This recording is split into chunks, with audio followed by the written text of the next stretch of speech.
Hello? Hi, Bret.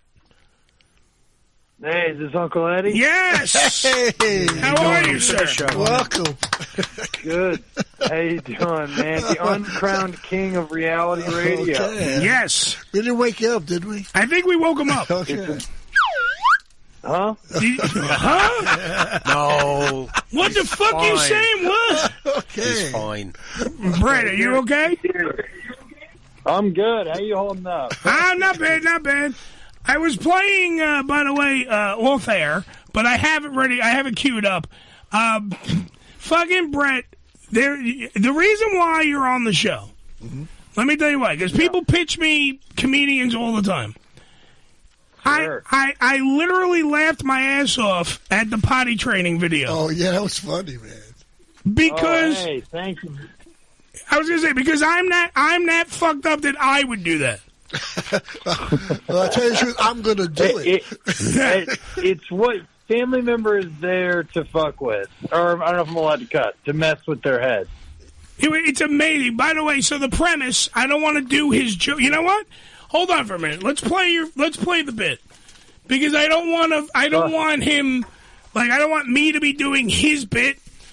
Because that's fucked up. That's horrible. You'll ruin it. Yeah. Like, I wouldn't mind. I wouldn't mind. It's like you know when you type something into Google Translate and then you translate to another language and then you retranslate it back to English. It'd almost be like my bit. I'd like to see it translated by Uncle Eddie. How would Uncle Eddie do the joke? I would have probably actually taken a shit on the stage. Yeah, poorly. That's how you do it. Just because, just in case they didn't get the joke, I'm going to be a little bit more descriptive. Okay. Okay, so, all right, wait. I like it. You commit harder than I do. Damn right. I'm a method actor. All right, so hold on. G.G. Allen. Let us. Here's the potty training prank. At least the beginning of it, because it's a very long bit. Okay. But let's hear about it. This is Bret Raybould potty training prank. You can get it on YouTube, but right now you're listening on the Ham Radio Show. More than anything, I love practical jokes and pranks. It's my favorite thing in the world is messing with the people I love. The most recent prank I committed was, it's not tonight for the record, but it was, I was visiting my oldest brother in Dallas, Texas. He has 3 kids. One of them is 3.5. He's getting potty trained. And I took a shit in the potty training toilet. That's outstanding. That's a good idea. All right. Most of you are on board, but I see some disgusted faces. You have to know I'm proud of my life choices. I don't think Elmo was happy about it, but I thought it was hilarious. Anyway, later in the day, my brother came up to me. He had a huge scowl on his face, and he goes, "Dude, Bret, my son took the biggest shit of his life today."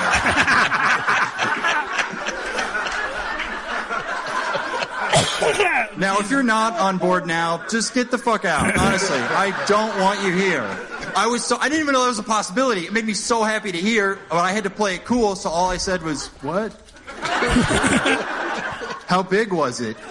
And with fear in his eyes, he goes, "It was adult-sized." All right, so that I don't want to play the whole thing, because then you have no reason to go see Bret. It's a great bit. It's a great premise.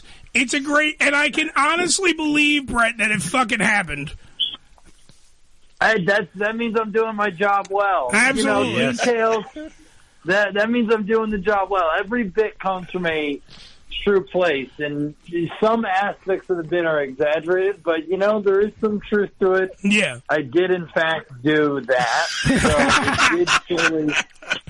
it sullied our relationship for about a weekend, but then he could see the humor in it. Yeah, it was a slight exaggeration. I mean, he didn't really poo in the Elmo port, the potty. He had diarrhea. He shit everywhere. Okay? But other than that, the joke is on point. Okay?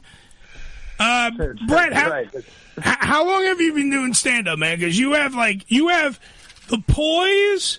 You are a great fucking storyteller, and honestly, you have a great stage presence. So, how long have you been doing this? Oh, I appreciate that very much. Absolutely. I've been stand-up for about almost 8 years now. It shows, and I bro. It shows. That. Oh, thank you. Yeah, and you know, it's really cool to be still doing it because it's like I'm really proud of that hour special. Which, you know, it's on YouTube, but it's kind of awesome because I can. It's cool to keep going and be like, oh wow, I'm writing better material now than my other stuff, and I think the other stuff was good.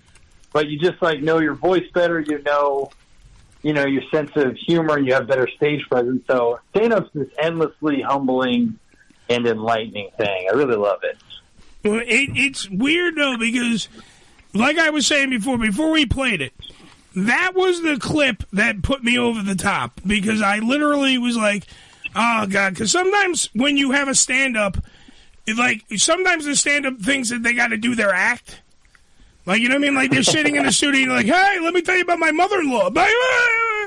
And you're like, just join the show. Be a part. So sometimes when you have a comic on, it kind of falls flat. So I'm always, apprehensive about bringing comics on. And then I'm watching that clip, the potty training one. I'm like, I got to have this guy because he thinks like I think. So I'm like, all right. But then the other one, another clip, it's part of the hour-long special, by the way. The Bret Raybould retires from comedy. You can get it on YouTube. It's hilarious top to bottom. It's a great hour-long. It's a good 60 minutes. It's a good job.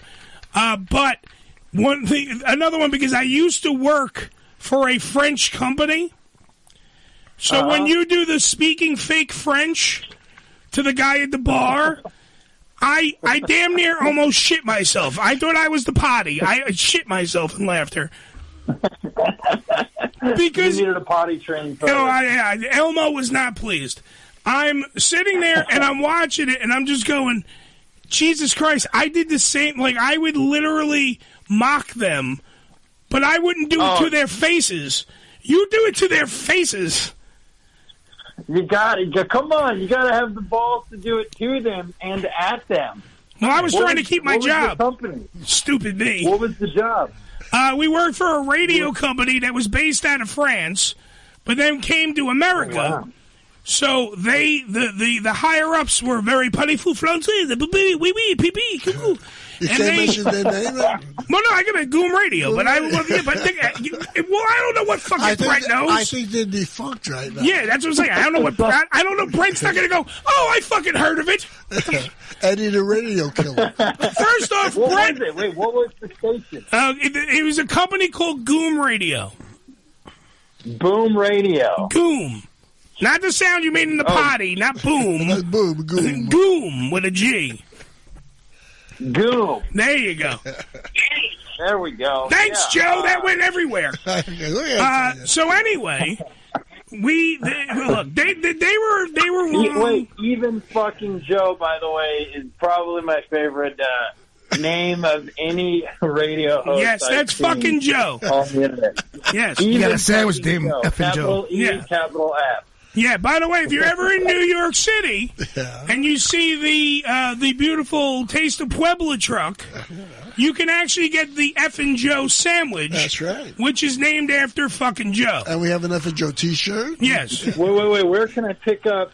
Okay, I love how I started the interview, by the way. I said one F-bomb, and I was like, oh, shit, did I fuck up? And now I'm like, oh, no. One of your guys' names I forgot was You took a shit in a kid's toilet. You can say fuck. Anyway.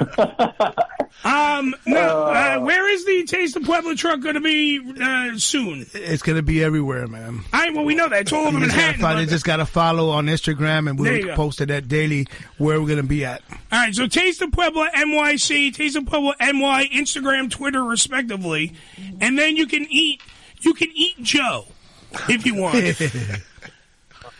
Oh man! Yeah, it's fucking Joe. Actually, you can have you can actually mouth fuck Joe if you want. Yeah, that's my official name now. I'm having it changed legally. That was his confirmation name. Actually, already, huh? That's his confirmation name. His first name is fucking. Yeah. Then it was Aloysius and Joe.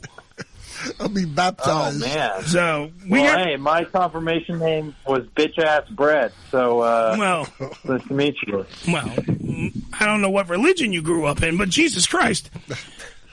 No, for years I thought my last name was no goddamn good. Well, because your parents going to say he's no goddamn good. You're no goddamn good. You know, I thought that was my last name. All right, but when Brent was doing the bit, I gotta stay focused for a second. We'll talk about the F and Joe sandwich in a minute. When he's doing the French bit, he actually convinced some guy that he was actually replying to him in French. That is true. I can do it good enough fake French dialect. It's pure gibberish, but I can do it well enough that if you don't listen, even French people are like, wait, he is speaking French. Because there are a few French words randomly thrown in the gibberish mix. Yeah. But the best is when you have the epiphany, because you go, holy shit, can I speak French? Oh, yeah. It does make you feel like, wait a minute, maybe I'm just a god who just knows languages. That's how good I am. Is this really happening? Yeah. I didn't get the power of fucking flight as my superpower. You know what I got? I can speak French. That would be quite a letdown, seeing as many people can do that. Yeah. But better than nothing. Better than nothing. Hey, guys, what did you get? I got heat vision. What did you get? Super strength. What did Bret get? He can speak fake French. I'm multilingual. And then the other one's like, dude, I can speak real French. I got Rosetta Stone. Like, that's not... You really got let down with the whole mutant waste and they're giving you a superpower then. On the next episode of Shitty Superheroes. That's a whole bit, getting shitty superpowers. Just Us League. The Just Us League. It's just us. It's just us. Just us, yeah. Hi, my name's Phil. I run a little bit quicker than normal. It'd be like the Me Too. So wait, you have super speed? No, I can jog really fast. That's it. That's all I got. Yeah, he runs a 4.940. It's like not even like NFL speed. Yeah, it's like, as long as it's downhill. My only weakness is uphill and stairs. Never wears out his sneakers. Fuck him. All right, so besides those two bits, we got to talk about the news that you made when you sent a cease and desist letter to Michael Bublé. Yes, you should have. That's correct. And I have here, hold on for one more minute, Brett. I have here, here is the commercial, or AKA what Brett would call evidence of why Michael Bublé got the cease and desist letter. Yeah. Imagine owning all of the world's greatest Michael Bublé songs on one hit record. All that crooning, all that swooning, it's beginning to look a lot. All that magic. The Raybould brothers present the ultimate Michael Bublé collection. Bret on Bublé. All of your favorite Michael Bublé songs, sung by longtime fan and first-time singer Bret Raybould. I just haven't met you yet. 10 beautiful Bublé songs. Another winter day has come and gone away, and even Paris and Rome, I want to go home. Reimagined with a voice untainted by formal training. Santa baby,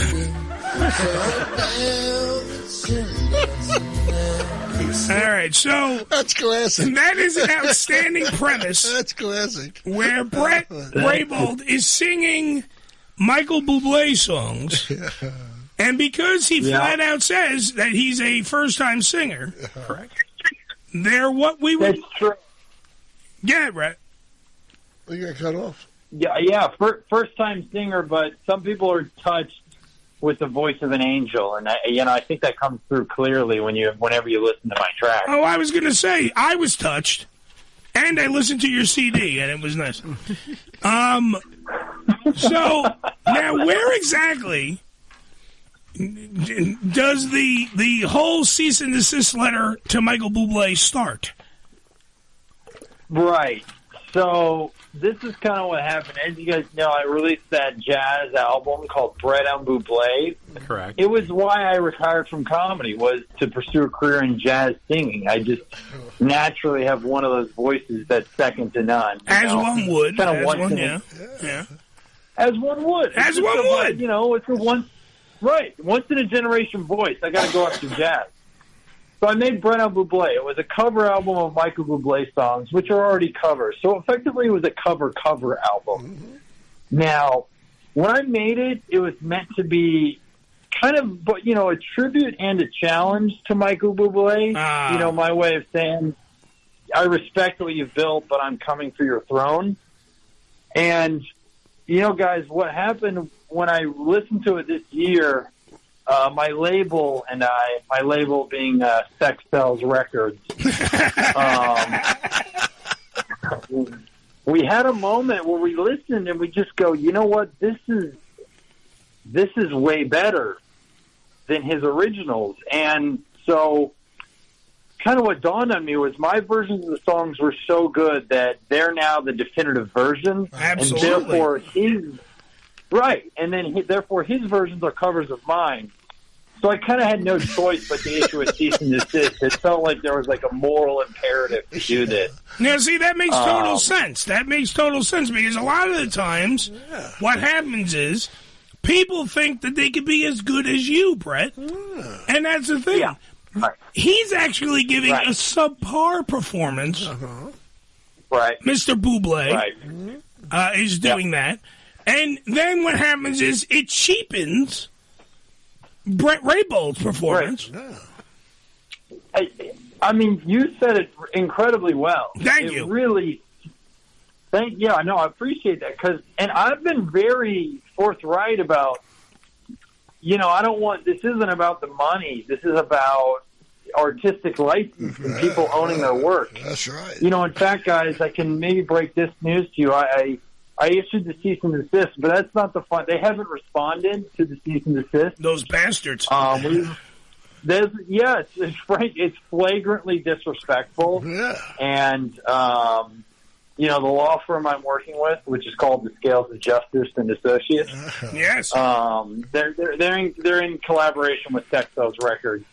The law firm I'm working with, we're probably going to have to issue an official injunction on him.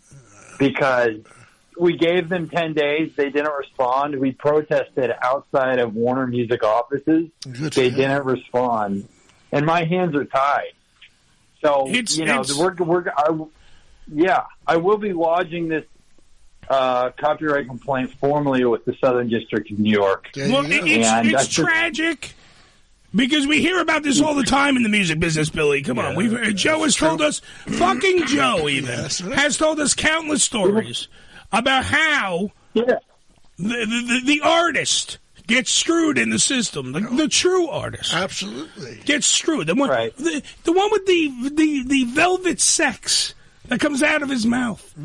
And he croons. And he sings. And I'm talking about one and only Bret. And he's Bret redubbed Raybould.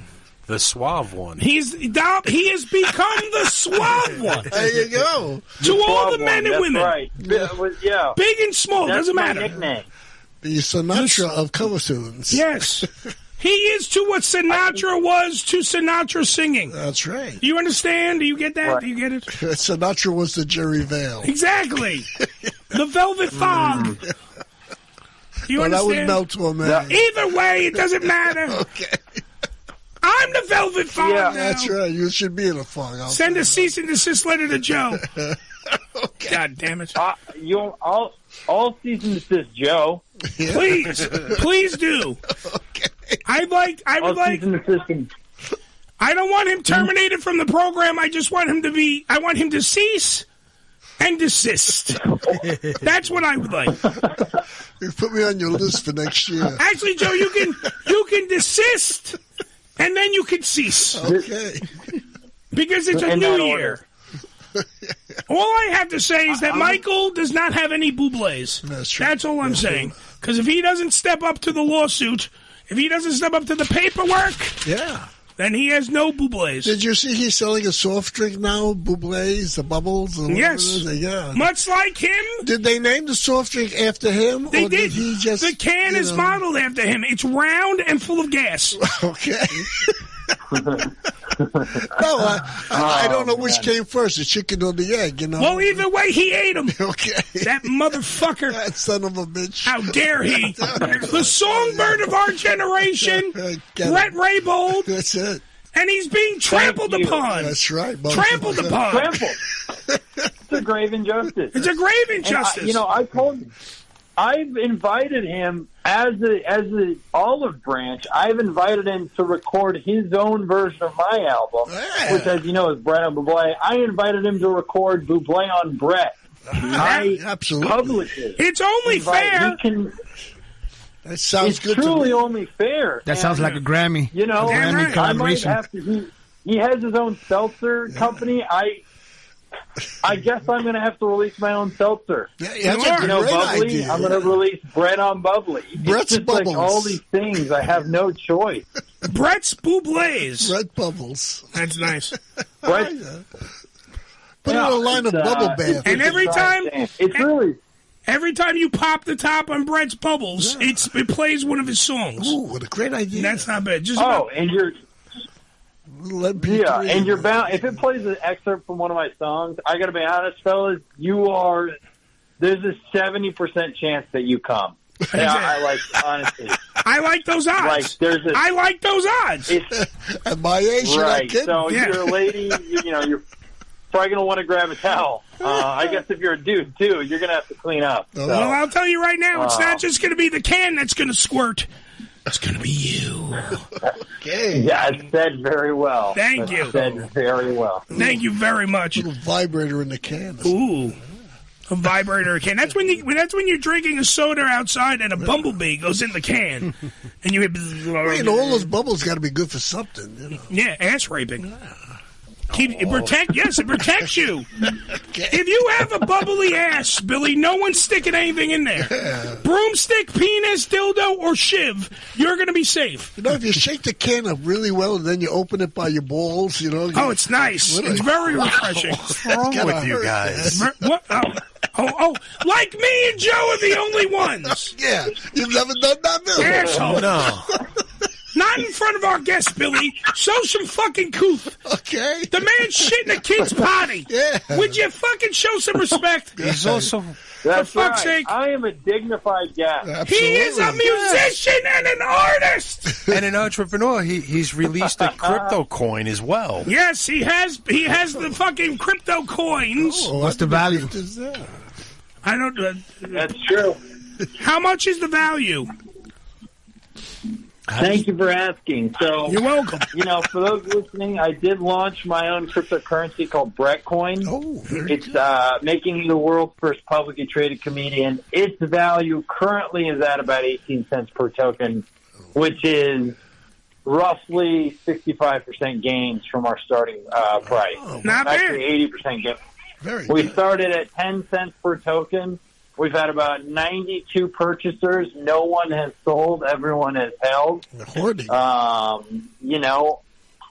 was once offered a lot of money from a relatively big name investor to put money into it, and I turned it down because I didn't want whale. I didn't want whale. I wanted this to be the people's token. You damn right, Ralph. So, yeah. So, I mean, this is... to the ham radio family, this is definitely the best way to build generational wealth for your family. Absolutely. I think it's going to be a great Or what we suggest, rob a 7-Eleven. That could work. You can do either or. Yeah. Yeah, you can. I recommend anyone who buys Bret Coin, I recommend they buy it with thefted 7-Eleven money. Exactly. That's called laundering the funds. Yeah. Mm-hmm. That's right. And, I learned that from my law firm. I have, of course, my lawyers work for the law firm of Dewey, Cheatham, and Howe. Oh, yeah. They're very nice people. I like it. Either Ray Baum is having a fucking nervous reaction, or he found that very funny. I don't know. I think that's fucking hilarious. Hilarious, Joe. It's my brother-in-law's firm. Not sucking up. Genuinely loved that joke. Thank you. Okay. It's like opening a soda near your nuts. It's going to be refreshing. I'll bet you it would be. Yeah. Especially Sprite. Sprite would be good. Nice flavor and lemon. Plus, your balls will smell lemon and lime. Yeah. Each nut smells like one of the ones. Bret Raybould, you can go to BretRaybould.com. Am I correct, William? Yes. Yeah. Is that what you're on right now? Are you surfing porn? No, I'm not actually. Just making sure. He was watching porn. Don't make no mistake. BretRaybould.com. I do have an OnlyFans, so you can subscribe to the Bret Raybould. There you go, Billy. Yeah. You want to see? You want to see his can? You can see Bret in the nude. Yeah. I was perusing through the Twitter page. Perusing? Yes. That's a fucking Scrabble word, and I thank you not to use it on my program. I'm sorry. All right, thank you. I used to peruse. I perused one time in college. I did, yeah. I was experimenting. Comedy while naked? That's yes. Last time I perused, I was in the needs to trademark that. My wife told me, get the hell out of there. Look, Peruving. it's not my fault that my penis looks like a Atari play stick. Now, moving on, Raybould, what's his fucking name? Bret Raybould. That's right. .com. The suave one. Yes. The suave one. I'm in awe of this Michael Bublé thing. This controversy will not go. It will not end until Bublé stands up. Yeah. I'm in awe about the OnlyFans club. Yes, of course. John wants to know about your OnlyFans and see your penis. Because I can figure him doing something like Seinfeld does, comedians in cars. Oh yeah, that's comedians naked. Yes, coffee in cars. Comedians naked. Yeah. Comedians taking dumps in kiddie potties. He talks to them while they're doing so. Yeah.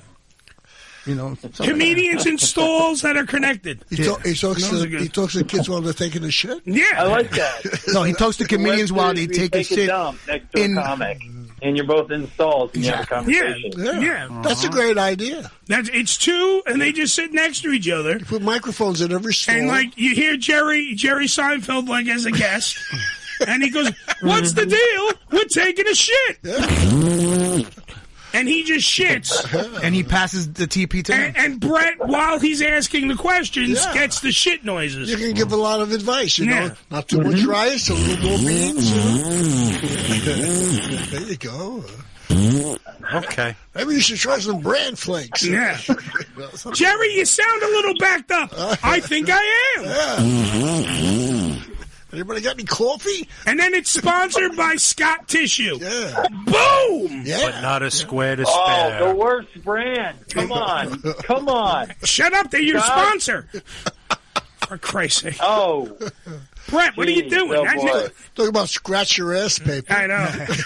Dude, Amanda, wait, I know I have to take a break, but I have to even say this while Bret's on the phone. Okay. My girlfriend Amanda, because I was quarantined in that house for a week and a half, let me tell you, and I love her, and I thank her for the humility of letting me stay in her apartment, the whole thing. Good shit in your The house. toilet paper was like wiping your ass with a coloring book. When I tell you, I had to pull the toilet paper out, fold it over, and then I would rip the toilet paper in half just so it would fit up my ass. Really? Yeah. It was a big toilet paper. It was just thick. It was like wiping your ass with a blanket. What was it, Charmin or something? I have no clue what she bought. Okay. He's brutal. Scott's is brutal. It'll callous your butthole. It will. And, granted, mine's already calloused from tons of anal sex that I enjoy receiving. You see, Billy? That'll do it. Poor man has a calloused asshole. Thank you, Bill. Absolutely, yeah. I had nothing to do with that. Yeah, you were perusing him. What's the worst kind of toilet paper you could possibly have? I'm a little annoyed because I asked to be introduced as the man with the calloused asshole, and you guys didn't do that. Well, Billy failed again as a producer. I'm sorry. Yes, I have once again. Tell you, all those fact finders. It turns out Billy can't spell callous. Yeah. So he could spell asshole, and then he wrote my name. And peruse. Yes, peruse. Oh. I can't spell it. I could say it. I'm perusing right now. I peruse my girlfriend with my tongue. That's right. disgusting. You're all fucking assholes. Oh, stop it. All right, we have to take a break, so we have to say goodbye to Bret. Okay. All right, so everyone stop, pull your pants up, and say goodbye to Bret. Funny, you're a funny guy, Bret. You were a great interview. Hey. I suggest everyone goes to see you live. Yeah. Whenever the COVID's done. Invest in the Bret coin. Fuck Michael Bublé. And when you guys get a chance, you got a better kind of toilet paper. Shit in your fucking brother or sister or whoever's kid's potty, and then take a picture and send it to Bret. Yeah. Okay? Very good. Done. Love that. I'll frame it.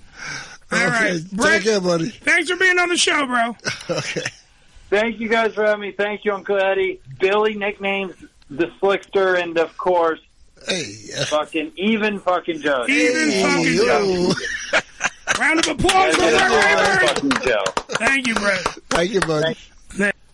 It's the Ham Radio Show. Who's this? Hey, hello. Hey, hello. Who's this? How are you? This is Moose. Hey, Moose. Welcome to Ham Radio. All right.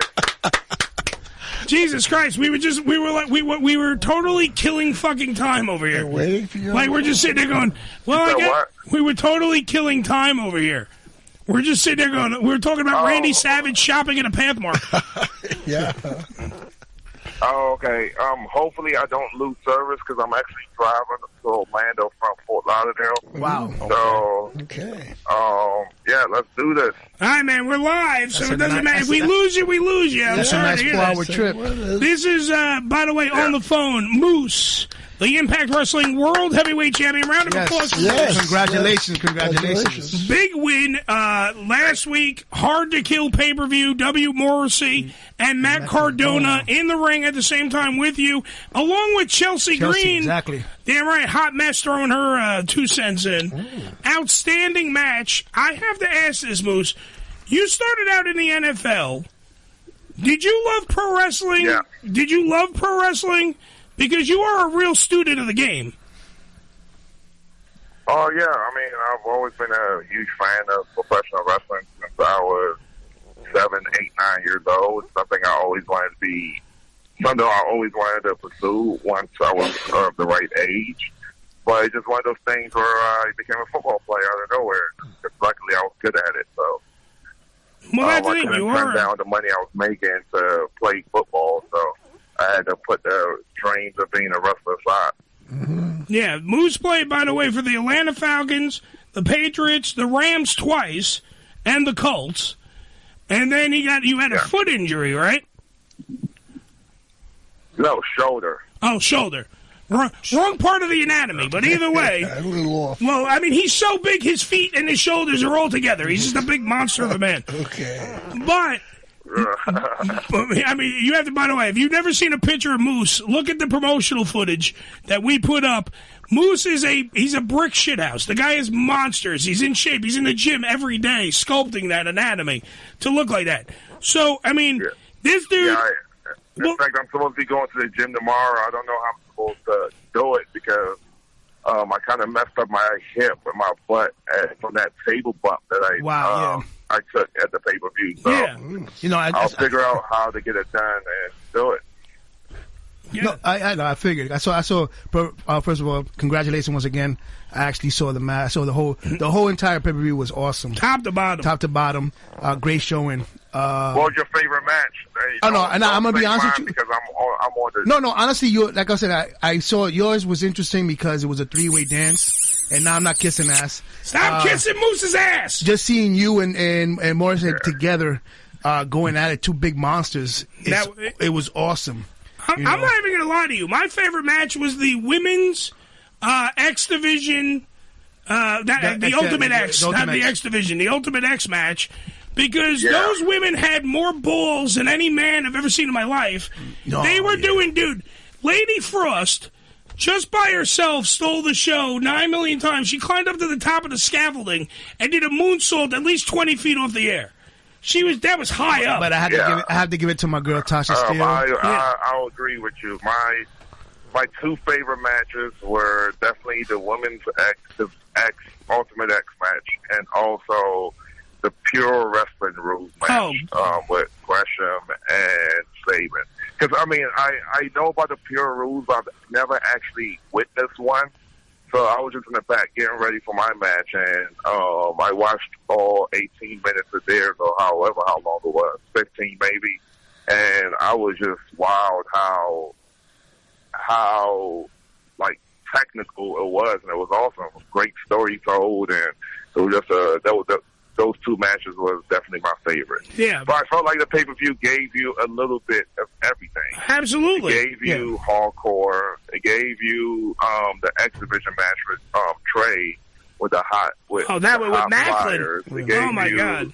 Yeah, and that was great too. It gave you a big powerhouse, hard-hitting match with Josh and Jonah, and then it gave you a triple threat that was more story-driven with my match of me versus Morrissey versus Cardona, which our match was different than the whole card because our match was more story-driven.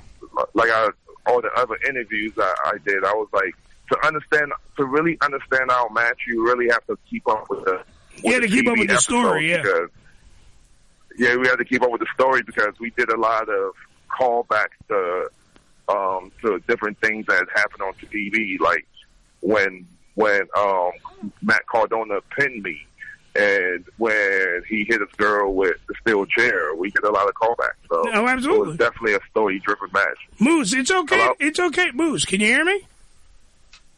Yeah, I can hear you. All right, Moose, let me tell you right now, it's okay if you don't want to say it, but I'll say it. Impact Wrestling is doing 10 times better storylines, matches, pay-per-views, and everything else than the WWE. Whoa, I'll be the first one to say I don't give a shit about you. You don't have to agree with me. Getting out of control now, folks. Listen, Moose knows it. He doesn't want to say it too much, even though he's a wrestling god. Look, this is going to hurt this question that I have for him. Oh, please, go ahead. So, now that what is next for Moose? Are you going to enter the forbidden door, per se, as Tony Khan from AEW? Now with the Royal Rumble right around the corner, your counterpart, Mickie James, the Women's World Champion, has been put in the match. Will we be seeing Moose? Because they're interested in Impact wrestlers. Why wouldn't they? Of course they would be interested in the Impact Wrestling World Heavyweight Champion. John. Yeah, no, but I'm saying, could that be a positive? How would you feel about it? The thing with the Forbidden Door is I don't have a manual to tell you how the Forbidden Door actually works. Very true. I'm just learning. You said what? I said very true. You don't know if that door's going to hit you on the ass. So it's one of those things where I'm just learning as everybody is learning on how the Forbidden Door works. And I don't think Impact even knows how the Forbidden Door works when it comes with WWE or AEW or other companies. Yeah. But all I know with him, with Scott D'Amore, this whole Scott D'Amore has never been, has always been for working with other companies. It's the other companies that's always been against it. So that's true.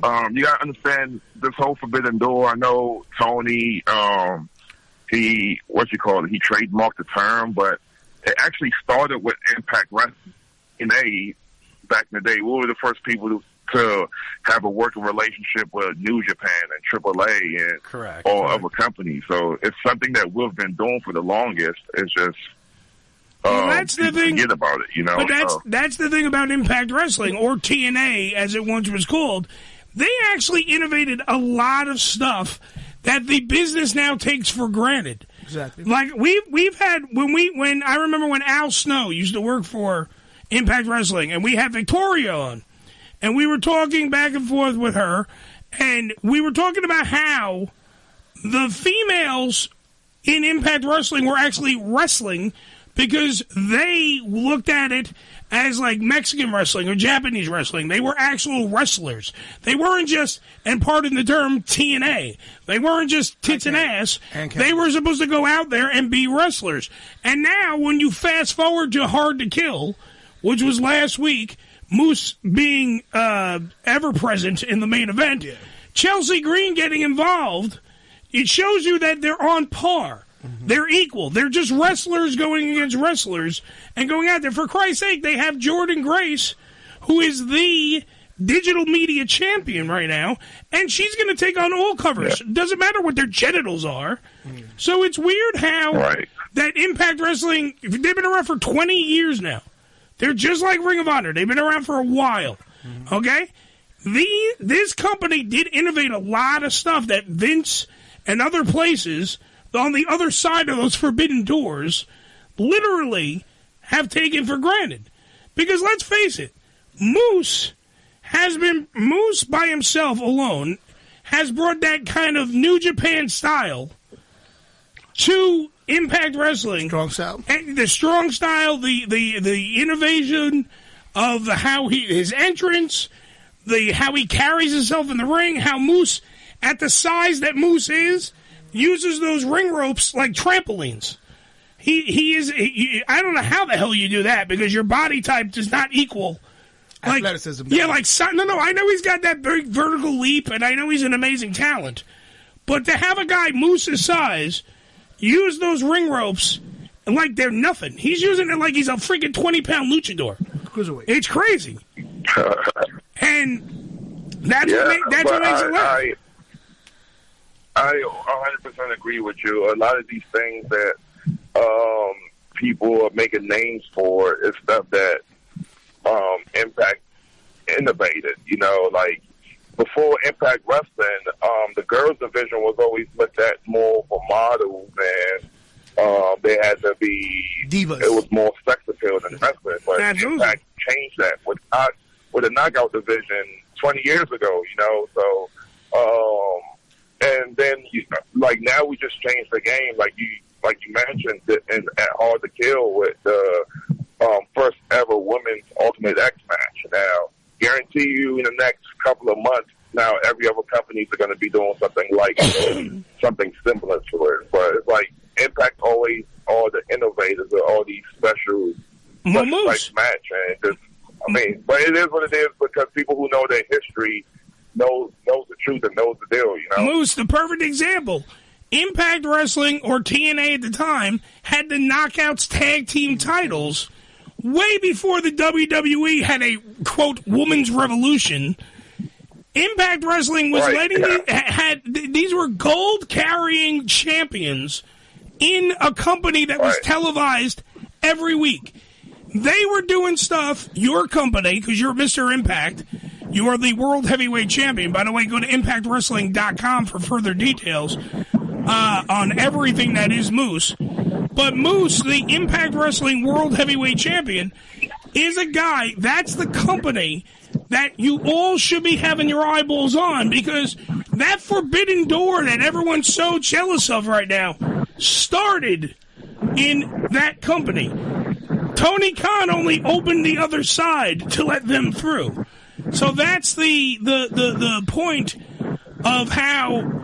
That's why when we always have somebody on from Impact Wrestling, it's like sometimes I'm preaching to the choir because everyone wants to talk WWE and this, that, and everything. Moose just challenged the head of the table, and I don't hear anybody answering. You know why? Because that's a wrestling god, and that's just a fake-ass head of a table over here, Roman Reigns. Exactly. So there is legitimacy. My goal with everything I always do is I try to get more names and get more ears and more eyes on our product. So I mean, what more to do that than some of the things I've done, you know? And I pride myself on being very humble, and I kind of want to take my career like a guy like AJ Styles, which AJ Styles had this big aura about him and this big name and this fame without even being in the WWE. And that's kind of like the same path that I want to have, where I'm this big name and I'm this big superstar. I have this huge aura around me, but I've never worked in WWE where most people who have that same aura work for WWE, you know what I'm saying? And that's just how I'm trying to build my status and build my name, kind of like how AJ did his, you know? Absolutely. Well, that's why, by the way, I have one of the similarities, by the way, that I see with you, Moose, is in Japan, for New Japan, there is a gentleman, goes by the name of the Rainmaker. Koshito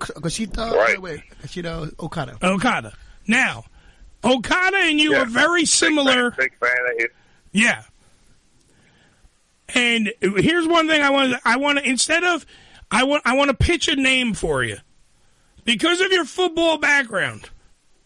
Okay? How about this? The Playmaker. Against the Rainmaker? Against the Rainmaker in New Japan. Tell me that wouldn't be fucking money. That could be night 2 of Wrestle Kingdom. Wrestle Kingdom 17. Honestly, I don't think we even need to do that. I feel like I've made a name enough where if I ever get the chance to wrestle Okada again, because I've wrestled him before. Yeah. If I was to wrestle him, it wouldn't be the first time for it to happen. I was much younger when I had a singles match with him, and this was like 5 years ago when I was in Ring of Honor. More than 6 years, like 7 years ago when I was in Ring of Honor. Mm-hmm. So if we ever was to have that matchup again, I think it would definitely be a huge deal, and it would definitely be a buzz-worthy move and a moneymaker, because it's one of those things where I've come a long way since the last time I wrestled him, and he's done so much since the last time he wrestled me. So it's definitely a matchup I would love to have again, and but I think it would be a different ending, because last time we wrestled, obviously he was victorious, and but like I said, I was a kid then, and I'm growing up in the wrestling world. You are a wrestling god. You are no longer the young boy in that scenario. You are the wrestling god. It'll be the wrestling god versus the Rainmaker. So. You're damn right. Boom. Tokyo Egg Dome. Yeah. Wrestle Kingdom 17. That's next year. I'm already thinking into the future. The Playmaker. Right. The wrestling god. Moose. The Impact Wrestling World Heavyweight Champion, because you'll still have the title by then. Versus Okada. The Rainmaker. Live on New Japan Pro Wrestling. Wrestle Kingdom. In conjunction with Impact Wrestling. You can't buy a better advertising than that, Billy. You can't. I say go back to the early 70s. Let them all mix and match what they want. Everybody join the territories. By the way, January 21st and 22nd, there are tapings at the Charles Dodge Center in Pembroke Pines, Florida. For more information, go to ImpactWrestling.com. No, I noticed that you went to University of Syracuse University. I went to the University of Miami. I'm glad I got hurt before I ever met you. You played on the offensive side. I'm 6 foot, but you would have. I'm playing on the defensive side. It really doesn't matter, because we lost every year. All 4 years we played Miami, we got our ass kicked by. Yeah, but I would have. I honestly would have told. I would have told Coach, "Get me out of there. I don't want him. I don't want him." I've seen the pictures of you in college, and you made me look like a midget. Well, he's got the name Moose for a reason. The guy's as big as a moose. And I'm a big Jim Bohannon fan. I wanted to go to school there. There was 3 schools I wanted to go to: University of Miami, Syracuse University, since I'm from New York, and Grambling University. And unfortunately, I was able to go to University of Miami, but Syracuse was a great team. I always enjoyed the 1 year that I was able to play after I got hurt. I enjoyed it. And I'm glad I was not in the same time as you. Well, because Moose was the playmaker. When you were in college, you were the shit taker. Exactly. So that's what happens. Yeah. You were on the field going, no! Don't tackle me! No. I'm fragile. I have to cook later. Moose, anything that you want to plug, sir? No, not really. I feel like everybody knows how to find me. I'm just trying to get home. I haven't been home since Thursday. I'm looking forward to sleeping in my bed tonight. And, nice. The hardest part about wrestling. Watching the Lakers game. Hopefully they win finally. How is Ybor City now? I used to live in Miami. I used to live in Florida, and I used to travel. I have family in Tampa. I used to travel to Ybor City a lot when it was in the heydays back when I was younger. I wondered, how is it right now? Because is it still wild as it was before? It was In Fort Lauderdale, it was raining quite a bit, but now the roads are cleared up a little bit. So I'm about 30 minutes away from home. So that's a good assist. There you go. With your weather, we have Moose. Wow. Cool. The Impact Wrestling World Heavyweight Champion can be seen on Access TV every Thursday. On Access TV, check your times and local listings and all that good stuff. Also, right now, Moose is beating the shit out of a real moose. So that's what you're hearing in the background. Anyway, you can go to ImpactWrestling.com and you can check out all the stuff. Get your tickets for the tapings. Get your tickets for the pay-per-view. Check it out, what you do. Thank you, Moose, for being on the program, sir. Thank you. Thanks for having me, guys. Have a good night. Round of applause. There you go. Stay safe. Stay safe. Drive safely. Moose, ladies and gentlemen, Moose. Okay.